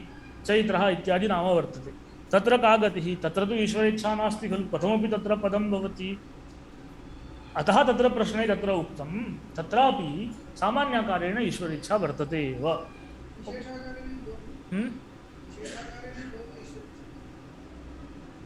तत्र तु कथमस्ति, विशेषाकारेण वक्तुं न शक्यते, यतः यत्र प्रयोगस्य अनादित्वं तत्रैव तद् प्रतिपादकत्वेन ईश्वरेच्छा स्वीकृता अस्ति। अस्य तु सादित्वम् अस्ति, इतः परमेव अस्य एवं संज्ञा भवति। इयं संज्ञा पूर्वं नास्ति एव। तस्मात् न विषयीकरोति।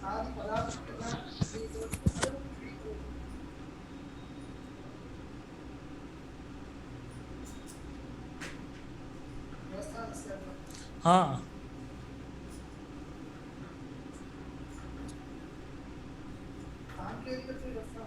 एवं एवं एवं एवं पारिभाषिकम् इति या व्यवस्था अस्ति सा व्यवस्था प्रतिपादयितुं न शक्यते। एवं एवं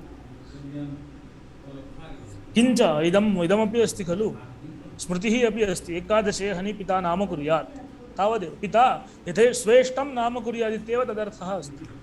एवं एवं एवं एवं एवं नियामिका तु सा इच्छा ईश्वरस्य तस्य शक्तित्वे ईश्वरत्वम् अप्रयोजकम्, ईश्वरवृत्तित्वम् अप्रयोजकं।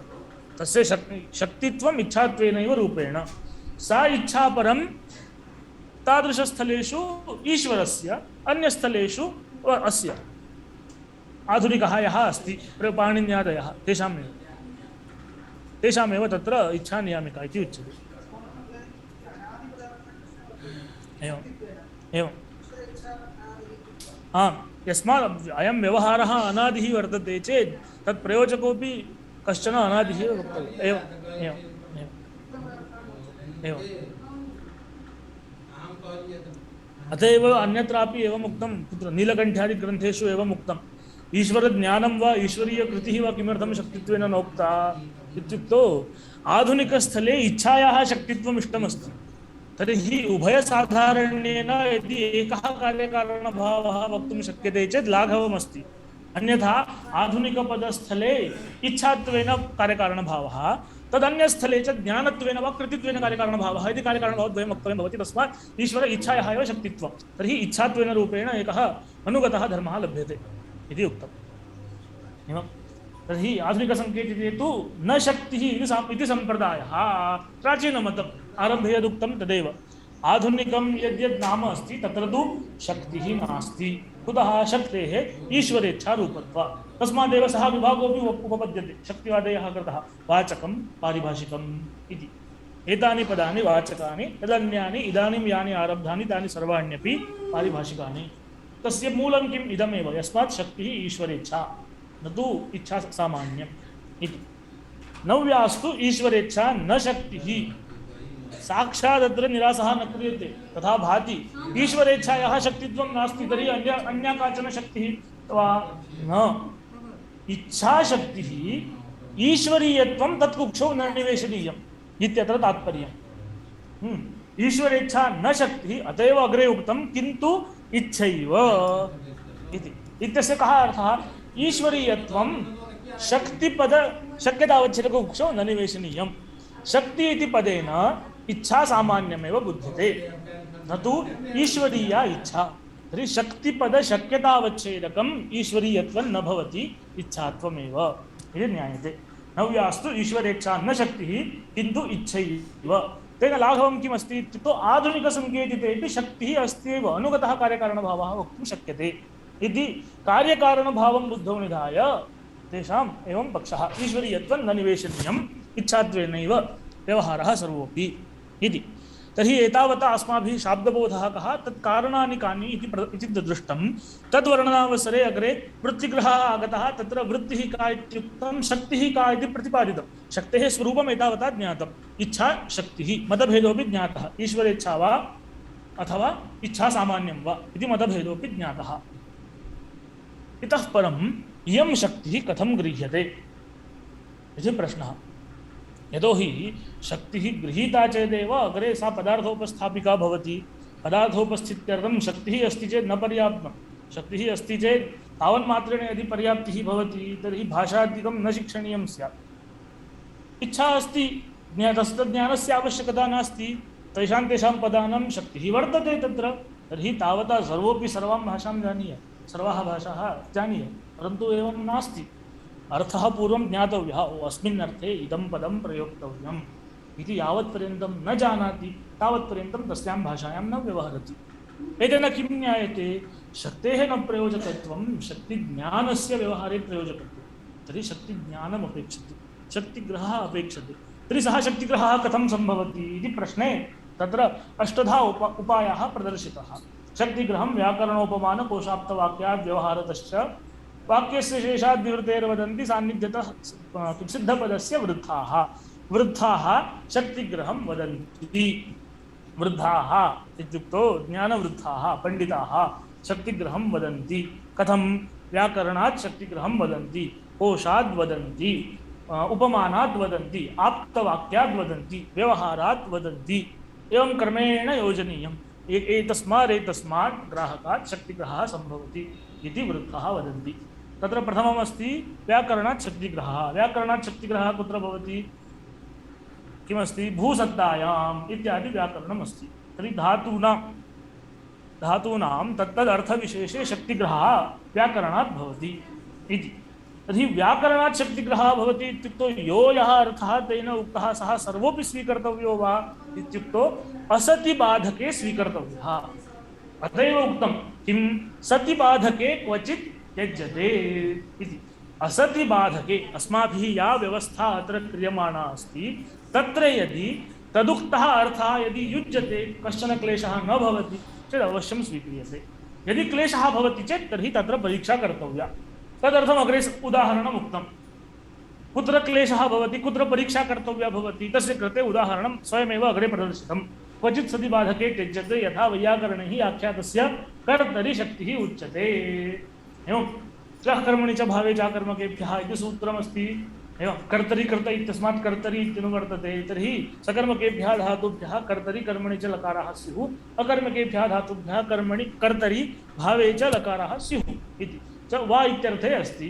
कर्तरि वा भवेयुः, कर्मणि वा भवेयुः सकर्मकेभ्यः, एवमेव अकर्मकेभ्यः कर्तरि वा भवेयुः, भावे वा भवेयुः इत्यस्ति। तर्हि कर्तरि लकाराः स्युः इति वर्तते। तर्हि तेन लकारः प्रकृते लकारशब्देन ति इति यः अन्तिमभागः आख्यातं यदस्ति तद् विवक्षितमस्ति, तत् कर्तरि भवति इत्युक्तत्वात् तस्य कर्ता अर्थः इति ज्ञायते। आख्यातार्थः कर्ता इति ज्ञायते। परन्तु तत् सम्यक् नास्ति। कर्तृर्थकत्वे कर्ता नाम कृतिमान्। कृतिमान् यदि शक्यः तर्हि शक्यतावच्छेदकं भवति। कृतयः अनन्ताः कृतयः शक्यतावच्छेदिकाः भवेयुः। शक्यतावच्छेदके गौरवात् इदं त्यज्यते, कर्तृर्थकत्वं त्यज्यते। किन्तु आख्यातस्य कृतिः एव अर्थः। कृतेः अर्थत्वे कृतित्वम् एका जातिः शक्यतावच्छेदिका भवति। तस्मात् प्रकृते बाधकमस्ति इति कारणात् व्याकरणस्य शक्तिग्राहकत्वम् अत्र एतदंशे न स्वीक्रियते। इदं व्याकरणं शक्तिग्राहकत्वेन न स्वीक्रियते इति। तदेव उक्तं यथा वैयाकरणैः आख्यातस्य कर्तरि शक्तिः उच्यते तदर्थम् उदाहरणानि दर्शितानि। चैत्रः पचति इत्यादौ कर्त्रा सह चैत्रस्य अभेदान्वयः इति। धात्वर्थं मुख्यविशेषकः बोधः वैयाकरणमते भवति। चैत्राभिन्नकर्तृकः पाकः चैत्रः पचति इत्यादौ भवति इति। चैत्रः पचति इत्यादौ कर्त्रा सह चैत्रस्य अभेदान्वयः। तच्च इत्युक्तौ आख्यातस्य यत् कर्तृर्थकत्वं तत् गौरवात् त्यज्यते, किन्तु कृतौ शक्तिः लाघवात्। तत्र युक्तिः उक्ता। किमर्थं त्यज्यते, कुत्र च स्वीक्रियते, लाघवात्। कृतिः चैत्रादौ प्रकारीभूय भासते। तर्हि प्रश्नः भवति, तर्हि कर्तरि लकाराः भवन्ति इति खलु अर्थः उक्तः, सः कथं सङ्गच्छते इत्युक्तौ कर्तरि लकाराः भवन्ति इत्यस्य अर्थः तत्रत्यः लकारः कर्तारं बोधयति। भेदः अस्ति। कर्ता वाच्यः, कर्ता बोध्यः, एतयोर्मध्ये भेदः अस्ति।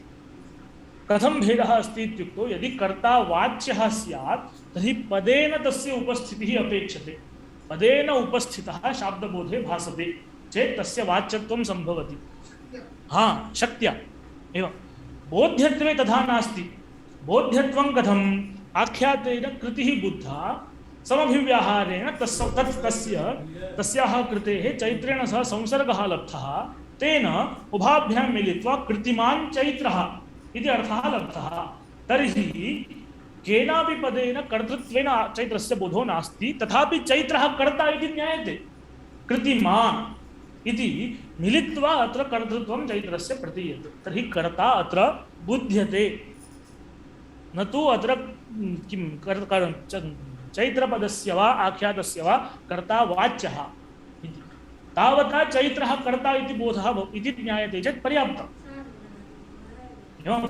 तस्मात् आख्यातेन कर्तृत्वेन रूपेणैव कर्तुः बोधः अपेक्षते इति निर्बन्धो नास्ति।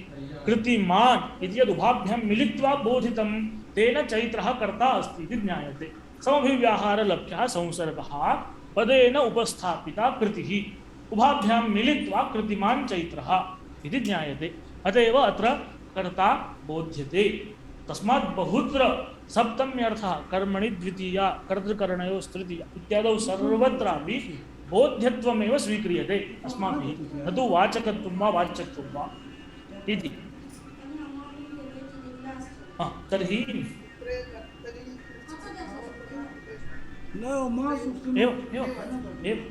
तथापि वक्तुं शक्यते। एवं तथापि वक्तुं शक्यते। एवं कर्मणि द्वितीया, कर्मत्वे तत्रापि किमस्ति, कर्मत्वे वाच्ये इति उच्यते चेदपि श्रमः, यतः कर्मत्वं धात्वर्थतावच्छेदक फलशालित्वमस्ति। इदं सर्वमपि तत्र न बुध्यते खलु पदेन, तदेकदेशः बुध्यते। एवम् एवम् अत एव नवीनैः तथा अर्थवर्णनं कृतं।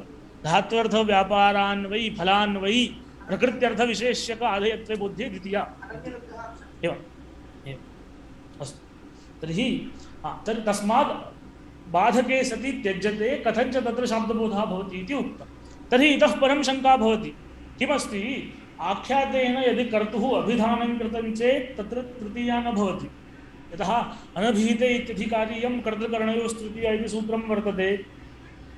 कर्तुः अनभिधाने सति कर्तृवाचकपदात् तृतीया कर्तव्या, कर्मणः अनभिधाने सति कर्मवाचकात् पदात् द्वितीया कर्तव्या इति अस्ति। इदानीम् अस्माभिस्तु आख्यातस्य कृतिः अथवा फलम् अथवा आश्रयत्वम् एते अर्थाः उक्ताः, कुत्रापि कर्ता वा कर्म वा अर्थः नोक्तः। तर्हि सूत्रस्य प्रवृत्तिः अनभिधानं प्रकृते वर्तते, अनभिधानम् अस्ति इति कारणात् चैत्रः ग्रामं गच्छति इत्यादौ आख्यातेन कर्तुः अनभिधानात् चैत्रवाचकपदात् तृतीया स्यात्। तर्हि चैत्रः ग्रामं गच्छति इति स्थाने चैत्रेण ग्रामं गच्छति एवं प्रयोगः स्यात्।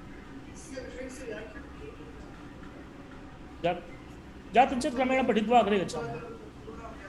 एवं तर्हि पठित्वा एव अग्रे गच्छामः। एवं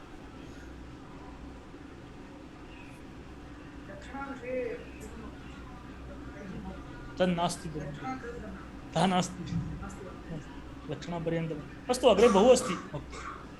तर्हि इदं जातं चेत् इदं केवलम् अनूद्य एव अग्रे गच्छामि। एवं तर्हि एतादृशदोषवारणार्थं किमुक्तं तत्र संख्याभिधानमेव तृतीया द्वितीया प्रयोजकम् इत्युक्तम्। अनभिधानं संख्यायाः वक्तव्यं। कर्तृगतसंख्या यदि आख्यातेन न अभिहिता तर्हि कर्तृवाचकपदात् तृतीया भवति।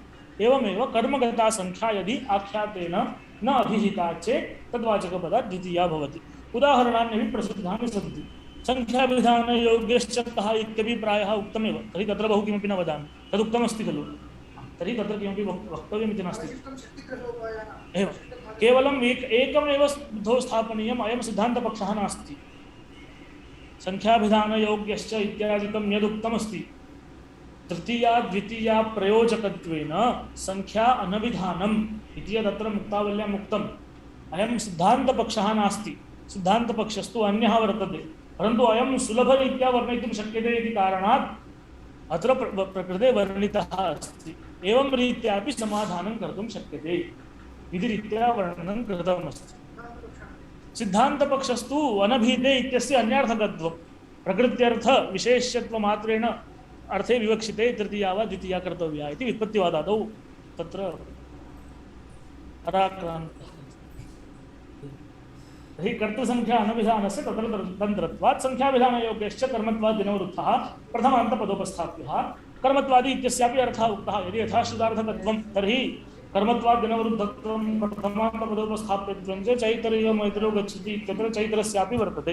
कर्मत्वादौ विशेषणत्वं नास्ति तस्य, तस्मात् कर्मत्वपदम् इतरपरम् इत्यपि उक्तं। तर्हि इतरविशेषणत्वेन तात्पर्य अविषयत्वं।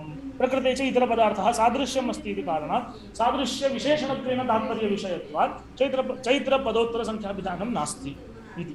तेन चैत्र इव मैत्रो गच्छति इत्यादौ न चैत्रे संख्यान्वयः। यत्र कर्मादौ न विशेषणत्वे तात्पर्यं तद्वारणाय प्रथमान्तेति। इतरपदार्थे यत्र इतरपदार्थस्य विशेषणत्वेन शाब्दबोधे भानं यत्र न विवक्षितं विशेष्यत्वेन यथा चैत्रेण सुप्यते इत्यादौ धात्वर्थस्य विशेषणत्वं नास्ति, भावाख्यातं वर्तते। तस्मात् धात्वर्थः एव अत्र मुख्यविशेषः। पश्यन्तु, एकम् उदाहरणं लब्धं। नैयायिकमध्ये प्रथमान्तार्थमुख्यविशेषकशाब्दबोधः भवति इति उच्यते, नास्ति। प्रकृते धात्वर्थमुख्यविशेषकशाब्दबोधः अस्ति। चैत्रेण सुप्यते इत्यादौ धात्वर्थः मुख्यविशेष्यविधया भासते।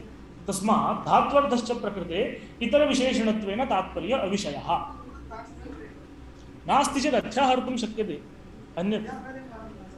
अतः एव तर्हि नैयायिकमध्ये शाब्दबोधः एव न स्यात्, परन्तु भवति खलु, तथापि नास्ति इत्यपि नियमो नास्ति। घटो न पटः इत्यादौ नयार्थमुख्यविशेषकशाब्दबोधः भवति। नीलो घटः, किं नीलं घटमानय, यत्किमपि प्रथमान्तं विशेषणवाचकं पदमस्ति चेदपि तदर्थः न भवति। अत एव तत्र व्युत्पत्तिवादे उक्तं यत्र किं प्रथमान्तार्थ समानविभक्तिकं पदान्तरं वा निपातपदं वा नास्ति, तत्र प्रथमान्तार्थस्य विशेषणत्वेन भाने प्रयोजकसामग्र्यभावात् किञ्चित् भाने प्रयोजकं नास्ति इति कारणात् अवशिष्टः मुख्यविशेष्यः भवति। आग्रहः नास्ति तत्र अस्माकं, तस्य विशेषणत्वेन भाने किमपि न प्रयुक्तं वक्त्रा, तस्मात् गतिः नास्ति इति कारणात् सः मुख्यविशेष्यः इति। तथा आग्रहः नास्ति। यत्र अन्या गतिः अस्ति तत्र सः विशेषणं भवति। यत्र तद्विशेषणक अन्वयबोधसामग्री अस्ति, निपातपदम् अस्ति, चैत्र इव मैत्रो गच्छति इव पदम् अस्ति, चैत्र इति प्रथमान्तं पदमस्ति, चैत्रः मुख्यविशेष्यः वा नास्ति। तद्विशेषणत्वेन शाब्दबोधजनिका प्रकृते आकाङ्क्षा अस्ति, योग्यता वर्तते, तात्पर्यम् अस्ति, तस्मात् तदर्थः विशेषणं भवति। एवं तस्मात् सामग्री का अस्ति इति ज्ञात्वा तदनुसारेण अस्माभिः अग्रे शाब्दबोधः उच्यते। एवम् अस्तु। तर्हि किं विशेषपदस्य प्रथमान्तपदोपस्थाप्यस्य अन्यथा अपि सार्थक्यं वक्तव्यमिति द्वितीयः पक्षः। यद्वा धात्वर्थातिरिक्तविशेषणत्वं प्रथमदलार्थः तेन चैत्र इव मैत्रो गच्छति इत्यादौ चैत्रादेः वारणं, स्तोकं पचति इत्यादौ स्तोकादेर्वारणं, क्रियाविशेषणानां कर्मत्वं क्लीबत्वं च। इदं किमस्ति? भाष्यवाक्यं। क्रियाविशेषणं यदस्ति तस्य कर्मत्वं क्लीबत्वं च इत्युक्तं। तस्मात् तन्नियमेन द्वितीयान्तमेव भवति, स्तोकं पचति इत्यादौ इति। तर्हि तत्र दोषवारणार्थं द्वितीयदलं प्रथमान्तपदोपस्थाप्यत्वं वक्तव्यं। धात्वर्थातिरिक्त अविशेषणत्वं वर्तते धात्वर्थविशेषणत्वात्। तस्मात् तत्र दोषवारणार्थं तन्निष्ठसंख्यान्वय बोधवारणार्थं प्रथमान्तपदोपस्थाप्यत्वं निवेशनीयम् इति। एवं व्यापारेऽपि न शक्तिः गौरवात् इत्युक्तं। तर्हि यथा कर्तरि शक्त्यङ्गीकारे गौरवं बाधकमस्ति, एवमेव आख्यातस्य व्यापारे शक्त्यङ्गीकारेऽपि गौरवमेव बाधकम्। एवं यतः व्यापारः यदि शक्यः तर्हि व्यापारत्वं शक्यतावच्छेदकं, शक्यता व्यापारत्वं च तज्जन्यत्वे सति तज्जन्यजनकत्वम् इति। सखण्डः धर्मः शक्यतावच्छेदकः भवति।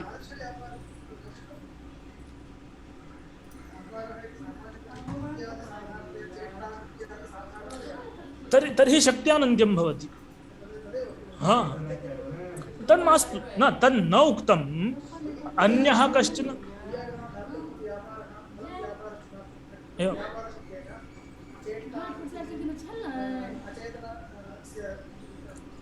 पृथक् पृथक् गणना क्रियते चेत् पृथक् पृथक् शक्तिः वक्तव्या खलु। तावतापि शक्त्यानन्त्यं वर्तते एव। एवम् अनुगतं नास्ति चेत् अननुगमप्रयुक्तः दोषः भवति, एकशक्तिकत्वं नास्ति।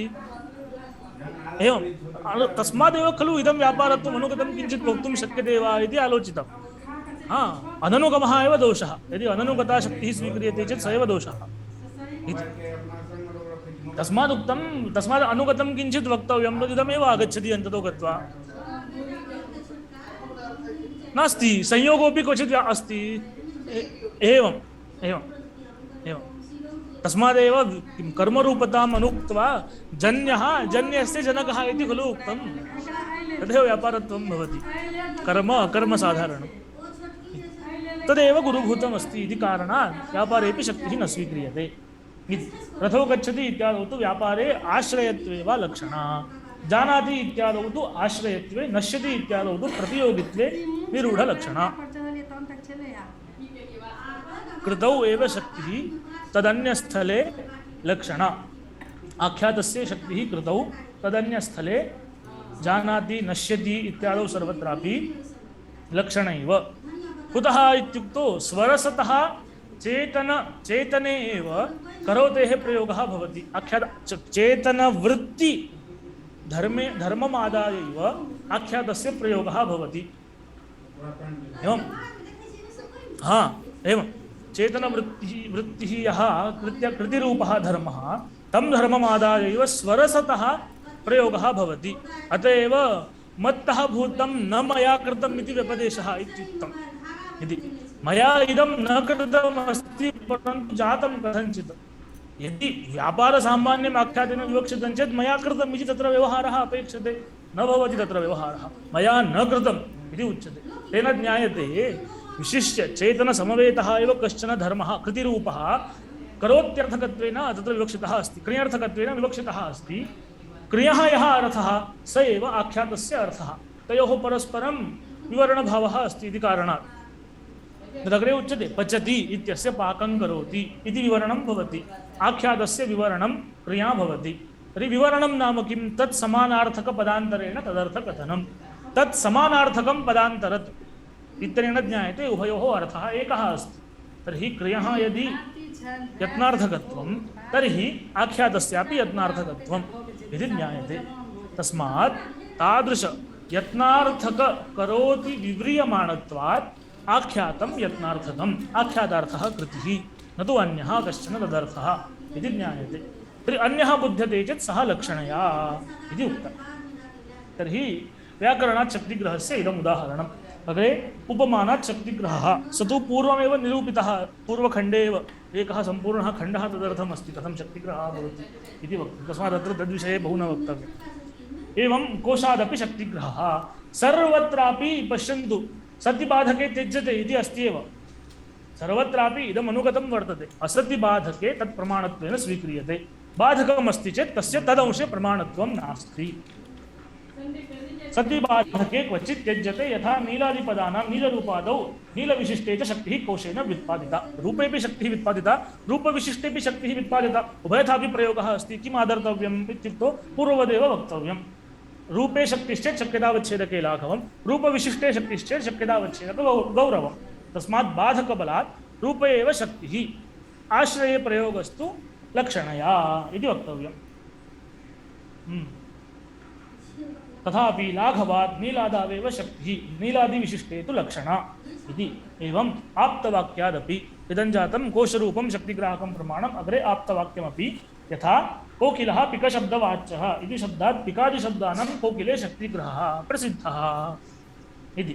अयं यथा श्रुतं वाक्यमस्ति तदर्थः बुध्यते। कश्चन आप्तः आगत्य वदति अस्य पदस्य अयमर्थः, तर्हि आप्तवाक्यादपि शक्तिग्रहः सम्भवति। तर्हि एतानि चत्वारि प्रमाणानि चत्वारि एव व्याकरणम् उपमानं कोशः आप्तवाक्यञ्च चतुष्टयं जातम्। इतः परं पञ्चमः व्यवहारः वर्तते। व्यवहारात् शक्तिग्रहः। अस्य कृते उदाहरणं तु एवमस्ति। एतद् व्यवहारात् शक्तिग्रहवर्णनार्थं त्रयः पुरुषः अपेक्षन्ते। एकः प्रयोजकवृद्धः, एकः प्रयोज्यवृद्धः, एकः बालः इति।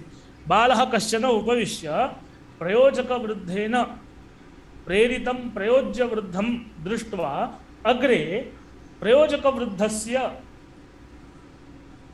तादृशप्रयोजकवृद्धेन प्रयुक्तानां शब्दानाम् अर्थविशेषे शक्तिं किं जानाति, शक्तिं जानाति, अवगच्छति, निर्धारयति इति। तदर्थं यदि सामान्यरीत्या यदि पश्यामः, नैयायिकरीत्या यदि पश्यामश्चेत् सप्त अनुमानानि सन्ति। व्यवहारात् शक्तिग्रहः भवति इत्यत्र सप्त अनुमानानि सन्ति। एवं तु वर्तते, किमस्ति, स्थितिस्तु एवमस्ति। उदाहरणार्थम् एका स्थितिः वक्तव्या चेत् कश्चन बालः उपविष्टः अस्ति, तत्पुरतः एकं पुरुषं प्रति अन्यः वदति गाम् आनय इति। इदं वाक्यं सः शृणोति, गोपदस्य शक्तिग्रहः तस्य न वर्तते एतावता। शृणोति, इदं श्रुत्वा कालान्तरेण सः पश्यति अयं द्वितीयः पुरुषः प्रयोज्यवृद्धः यः सः प्रयोज्यः पुरुषः अन्यत्र गतवान्, क्वचित् गत्वा काञ्चन व्यक्तिम् आनीतवान् इति। तर्हि व्यक्तिविशेषस्य आनयनं जातं। शृङ्गलाङ्गुलादिमतः व्यक्तिविशेषस्य आनयनं जातम्। ओ तर्हि एवमस्ति वा? तर्हि गोपदस्य व्यक्तिः वा क्रिया वा क्वचित् एकत्र शक्तिः अस्ति इति जानाति। एवं पश्चात् सः किं वदति? प्रयोजकवृद्धः अश्वमानय गां बधान, गां बधान अश्वञ्च आनय इति। गोः बन्धनं कुरु, अश्वञ्च आनय इति उक्तवान्। पुनः इदं वाक्यं श्रुतं। तर्हि पूर्ववाक्ये यानि पदानि सन्ति तत्सदृशानि पदानि अत्र सन्ति, कानिचन पदानि नूतनानि सन्ति इति ज्ञातम्। एवं गोशब्दः पूर्वमासीत्, द्वितीया आसीत्, धातुः आसीत्, अग्रे आख्यातमासीत्। इदानीम् अत्र गोशब्दः अस्ति, परन्तु तेन सह बधान इति वर्तते। आनयशब्देन सह तु अश्व इति शब्दः अस्ति। तर्हि एवं शब्दभेदः जातः। इदानीं पश्यामः किं भवति इति। किं पश्यति? शृङ्गलाङ्गुलादिमतः व्यक्तेः बन्धनं जातमस्ति, अन्या काचन विलक्षणा व्यक्तिः आनीता अस्ति। ओ तर्हि पूर्ववाक्ये आनय इति यत् पदमासीत् तस्य इयं व्यक्तिः अर्थः नास्ति इति जानाति। अयमेव उच्यते आवापोद्वापाभ्याम् इति प्रसिद्धमस्ति। एवं तर्हि एवं व्यवहारं दृष्ट्वा, क्रियाकलापादिकं दृष्ट्वा सः किं जानाति इति इदानीं क्रमेण सप्तधा अनुमानैः अस्माभिः उच्यते। किं पश्यति सः इत्युक्तौ परस्य प्रयोज्यवृद्धस्य चेष्टां पश्यति। चेष्टा सर्वापि प्रवृत्तिजन्या इति प्रथमम् अनुमानम् आगच्छति। चेष्टा प्रवृत्तिजन्या चेष्टात्वात् इति। स्वीयचेष्टावत् स्वकीया चेष्टा यथा प्रवृत्तिजन्या तथा अत्रापि। इयञ्च प्रवृत्तिः इष्टसाधनता ज्ञानजन्या इति जानाति। यस्मात् कस्मिंश्चित् अर्थे यदि प्रवृत्तिः यदि सम्पादनीया चेत् तेन अर्थेन किञ्चित् इष्टं भवति इति ज्ञातव्यं पूर्वं। यावता इष्टसाधनता ज्ञानं न भवति तावता अर्थे प्रवृत्तिः न भवति। एवं पुस्तके मा पश्यन्तु, इदं पुस्तके नास्ति। आदौ स्थितिः कथमस्ति इति पश्यामः, तदनुसारेण अग्रे ग्रन्थं योजयामः। तस्मात् इयं या प्रवृत्तिः अस्ति, इयं प्रवृत्तिः इष्टसाधनता ज्ञानेन जन्या। यस्मात् अयम् अत्र प्रवृत्तः, अतः एतेन गवानयनेन अस्य किञ्चित् इष्टं भवेत् इति जानाति। तदर्थं द्वितीयम् अनुमानम् आगतं। प्रवृत्तिः इष्टसाधनता ज्ञानजन्या प्रवृत्तित्वात् स्वीयप्रवृत्तिवत्, स्वकीया यथा अन्यप्रवृत्तिः तथा। इदञ्च इष्टसाधनता ज्ञानं तस्य कथं जातं? किञ्चित् तत्र कारणम् अपेक्षते खलु। इष्टसाधनता ज्ञानार्थं शब्दः प्रयुक्तः अस्ति, कश्चन शब्दः श्रुतः अस्ति, तस्मात् ज्ञायते इष्टसाधनता ज्ञानं वाक्यजन्यम् इति प्रकृतस्थले इदम् इष्टसाधनताज्ञानं वाक्यजन्यं वाक्यसत्त्वे तत्सत्त्वं वाक्याभावे तदभावः तर्हि वाक्यान्वय व्यतिरेकाधीन अन्वय व्यतिरेकशालित्वात् वाक्यान्वयाधीन अन्वयशालित्वे सति वाक्य व्यतिरेकाधीन व्यतिरेकशालित्वम् इति तर्हि इदम् इष्टसाधनताज्ञानं तस्य वाक्येन जातं तर्हि वाक्येन जातं चेत् तस्य शाब्दबोधः जातः अस्ति एतद्विषयकः शाब्दबोधः जातः अस्ति अस्मिन् च शाब्दबोधे इयं या व्यक्तिः आनीता अस्ति तस्याः विषयत्वम् अस्ति यस्मात् सा व्यक्तिः विषया अस्ति इति कृत्वा तस्याः आनयनं जातं खलु अन्यथा गोः विषयत्वम् आनयनम् अश्वस्य एवं सम्भवति वा एवं न सम्भवति यस्मात् गोः आनयनं जातम् अत एव एतादृशप्रवृत्तिप्रयोजकशाब्दबोधे गोः विषयत्वम् अस्ति इति ज्ञायते तस्मात् किं वक्तव्यम् इदम् अयं शाब्दबोधः गोविषयकः वर्तते गोविषयकः शाब्दबोधश्चेत् गोविषयता अवश्यं पदेन प्रयुक्ता अपेक्षते शाब्दबोधः खलु शब्दात् बोधः जायते तर्हि केनचित् पदेन गोः उपस्थितिः जाता इति वक्तव्यं तदर्थम् अग्रिमम् अनुमानम् आगतं शाब्दबोधविषयता किञ्चित् पदप्रयुक्ता शाब्दबोधविषयतात्वात् इति एकम् अनुमानं तदग्रे भवति गोत्वावच्छिन्ना विषयता इदानीं वर्तते अस्माकं गोः विषयत्वम् अस्ति गोविषयकः शाब्दबोधः केन वाक्येन जातः केन पदेन वा जातः इति प्रश्ने अयम् आवाबोध्वापः तत्र सहकारी भवति गामानय पदज्ञानप्रयुक्त अतएव प्रयुक्तत्वं खलु उक्तं मास्तु एवं पदजन्यत्वं नोक्तमस्ति प्रयुक्तत्वम् उक्तम् एवम् एवं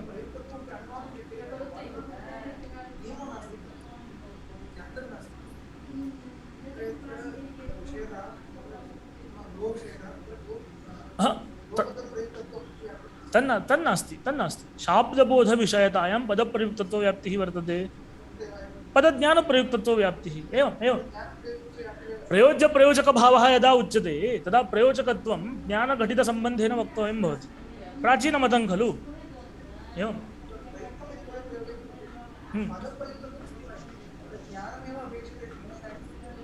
तथा नोच्यते तथा सत्यं ज्ञातं परन्तु यदा सामग्र्यां पदस्य निवेशः कृतः प्राचीनास्तु पदस्य निवेशम् इच्छन्ति खलु पूर्णप्रयोगः शाब्दबोधविषयता किञ्चित् पदप्रयुक्ता शाब्दबोधविषयतात्वात् तत्र किञ्चित् पदप्रयुक्तत्वं ज्ञातं विषयत्वं सङ्कोचनीयम् एवं क्लेशो नास्ति तर्हि एतदग्रे इदानीं किं जातं तर्हि गोत्वावच्छिन्ना विषयता किञ्चित् पदप्रयुक्ता अपेक्षते तर्हि इदानीं वाक्यमस्ति गामानय गोपदमस्ति कर्म किं द्वितीया अस्ति धातुः अस्ति आख्यातम् अस्ति तर्हि अन्यपदप्रयुक्तत्वं नास्ति एतद्वाक्ये यावन्ति अन्यानि पदानि सन्ति तत्प्रयुक्तत्वं नास्ति इति जानाति कथम् इत्युक्तौ यस्मात् अन्यपदघटितं यद् अन्यद् वाक्यमस्ति अश्वमानय इति तज्जन्यबोधे इयं विषयता नास्ति एवम् अश्वमानय इति वाक्ये गोविषयता नास्ति इति कारणात् द्वितीया धातुः आख्यातञ्च एतैः इयं विषयता न प्रयुज्यते तस्मात् एतेन ज्ञायते गोविषयता आनयादिपद अप्रयुक्ता आनयादिपदघटितं यद् वाक्यान्तरम् अथवा गोविषयता गां बधान इति वाक्यजन्यबोधेपि वर्तते एवं गां बधान इति यद् वाक्यमस्ति तेन यदा बोधः जातः तद्बोधोत्तरं तद्व्यक्तिविषयकमेव किञ्चित् कार्यं कृतमस्ति बन्धनं कृतमस्ति गोः बन्धनं कृतं चेत् तत्प्रयोजकज्ञाने गोः विषयत्वमस्ति इदं च ज्ञानं तादृश आनयादिपद अघटित वाक्यजन्यं वर्तते एवं गां बधान इति वाक्यजन्यमस्ति तस्मात् गोविषयता आनयादिपद अप्रयुक्ता आनयादिपद अघटित वाक्यजन्य शाब्दबोध निरूपितत्वात् इति आगच्छति अग्रिमम् अनुमानं तर्हि आनयादिपद अप्रयुक्तत्वं सिद्धं किञ्चित् पदप्रयुक्तत्वं च वर्तते तर्हि ज्ञायते अवशिष्टं गोपदम् तर्हि गोत्वावच्छिन्ना विषयता गोपदप्रयुक्ता आनयादिपद अप्रयुक्तत्वे सति किञ्चित् पद प्रयुक्तत्वात् इति। तर्हि एतेन ज्ञायते गोत्वावच्छिन्ना विषयता गोपद प्रयुक्ता। एतेन अस्माकम् अन्तिमम् अनुमानं भवति गोपदं गोत्वावच्छिन्ने शक्तं गोत्वावच्छिन्न विषयता प्रयोजकत्वात् इति। तर्हि एवं क्रमेण सप्त अनुमानैः व्यवहारः यत्र भवति तत्र एवं क्रमेण शक्तिग्रहः सम्भवति इति एतावता निरूपितं भवति।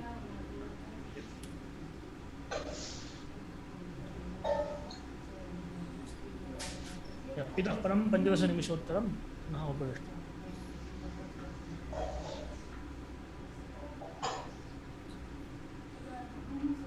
Recording stopped.